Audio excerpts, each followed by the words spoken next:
এক গভীর জঙ্গলের মাঝে ছিল একটা পুরনো গ্রাম। নাম তার কালুয়ার। গ্রামের লোকেরা বলতো জঙ্গলে একটা প্রাচীন মন্দির আছে, যেখানে একটা অভিশপ্ত আত্মা বাস করে। কেউ রাতে সেদিকে যায় না, কারণ যারা গিয়েছে তারা আর ফিরে আসেনি। একদিন গ্রামে এলো এক যুবক, নাম তার রাহুল। সে ছিল একজন অ্যাডভেঞ্চার লাভার। শহর থেকে এসেছে ছুটিতে।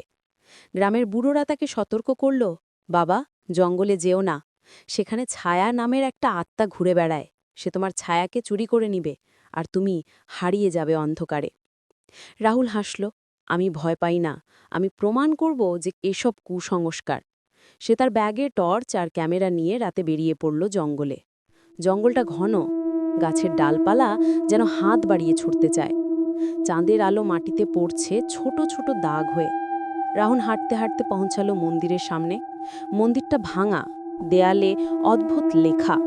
ভিতরে একটা পুরনো মূর্তি, চোখ দুটো যেন জ্বলছে। হঠাৎ একটা শব্দ, যেন কেউ ফিস ফিস করছে। রাহুল টর্চ জ্বালালো, কিছু না দেখে। সে ছবি তুলতে গেল, আর তখনই দেখল তার ছায়া।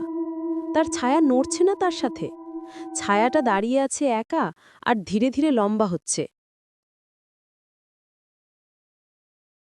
তখন হঠাৎ করে শব্দ হলো, কে তুমি? রাহুল চিৎকার করল। ছায়া থেকে একটা হাসি ভেসে এলো, আর ছায়া বলল, আমি তোমারই ছায়া। শতাব্দী ধরে এখানে আটকে আছি। তুমি এসেছ, এবার তুমি আমার জায়গায় থাকবে।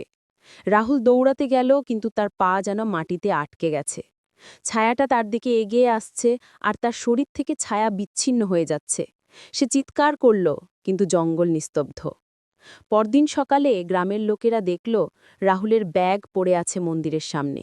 কিন্তু রাহুল নেই, আর জঙ্গলে এখন দুটো ছায়া ঘুরে বেড়ায়, একটা রাহুলের, আরেকটা অজানা।